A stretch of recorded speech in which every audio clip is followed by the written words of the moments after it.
आं गर्जन मोसाहारी 1 नं क'क्राझार लकसभा समस्तिनि बिजाथि बेयो आंनि दिनैनि आरो नैबे लकसभा इलेक्शन बिसायख'थिनि जोबथा रायजो राजाफोरनिसिम मोनसे खावलायनाय प्रेस मिट दा बावहाय आं नोंथांमोनखौ बेखौनो खावलायनो सानदों गाबोन भट होनायनि सान नोंथांमोना जाहाथे गावबागाव टाइमखौ लानानै थिग समाव आरो समाय जोबनायनि सिगां बयबो आद्रि खालामाजासे गावबागाव भट केन्द्रआव फैनानै नोंथांमोननि दाम गोसा भटखौहाय आखाइनि सावगारियाव भट होनानै गर्जन मोसाहारीखौ देरहाहोयो बेनि थाखाय खावलायनो सानदों।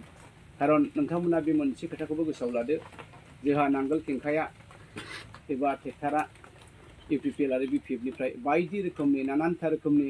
गर्जन मोसाहारीनि एगेन्स्टै बिथांमोनहा बायदिसिना अपप्रचार खालामबाय थादों जे गर्जन मोसाहारीया लायनो प्रमदनिफ्राय फैसा लादों बा जिरायबाय बा बिजेपिनिफ्राय फैसा लादों जिरायबाय गोदान सानफ्रोमबो गोदान एखमबा 10 कौटि एखमबा 10 लाख एखमबा 3 कौटि 20 लाख बे गासैबो नंखाय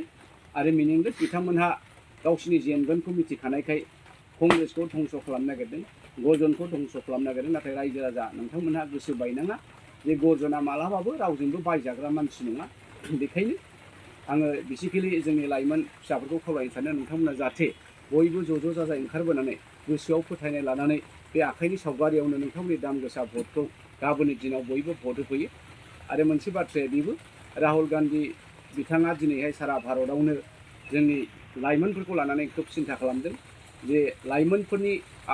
अबस्थायानो सबसे हादोरनि गाज्रिसिन अबस्था जानाय लोंनाय बायदि बेसादनि दाम बांनायखौथ' नोङो दोनबाव बिनि अनगायैबो जोंनि फिसाफ्रा जुदि साख्रि बाख्रिनि जेबो बेबस्था जायाबा बे हादोरनि अबस्थाया मा जागोन। बेखायनो जोङो जेरैखि जाया दिल्लीयावहाय बिजेपिखौहाय बोखारनांगौ आरो बे बिजेपिखौ बोखारनोब्ला जोङो मोनफ्रोमबो कन्स्टिटुयेन्सिफ्रायनो जोंनि कंग्रेसनि केन्डिडेटफोरखौ देरहाहोनो गोनां जागोन। बेखायनो दा नोंथांमोना बयबो मिथिगौ नांगोलनि छबियाव भट होयोब्लाबो नांगोला देरहायोब्लाबो दिल्लीयाव बिथांमोना सरकार दाया ट्रेक्टरनि छबियाव भट होयोब्लाबो नोंथांमोना ट्रेक्टरखौ देरहाहोयोब्लाबो ट्रेक्टरनि सावगारिया अर्थात इउपिपिएलआ दिल्लीयाव गभर्नमेन्ट दाया दिल्लीयाव गभर्नमेन्ट दानो थाखाय गासै 273टा एमपि नांगौ अब्लासो जोङो गभर्नमेन्ट दानो हागोन। दा जोंनि प्रथम फेज फार्स्ट फेज आरो सेकेन्ड फेजनि गासैबो रिजाल्टआ कंग्रेसनि फारसे मोजां जादों आरो मिथिनाय मथेब्ला पजिशनाव थानाय थामहिनबा एनडि एलायन्सआ बिसोरो 150नि गोजौआव थाङा होनदों। थामहिनबा इन्डिया आरो कंग्रेस नेतृत्वनि जे एलायन्स बे एलायन्सआ 300नि गोजौआव थागोन। दा भारतआ एबार जुदि दिल्लीयावहाय कंग्रेस एलायन्सआव कंग्रेस नेतृत्वआव जुदि सरकार दायोब्ला आरो बेबायदिनो जोंनि क'क्राझार बियाबाव आरो उदालगुरि बियाबाव जुदि कंग्रेसआ देरहानो थाङोब्ला गमामायैनो जोंनि बे हालामाव जौगानाय बायदि हाबाफोरखौ साख्रि बाख्रिनि बेबस्थाफोरखौ जों बांसिनै खालामनो हागोन। दा बेखौ नोंथांमोना गोसोआव लानानै जाहाथे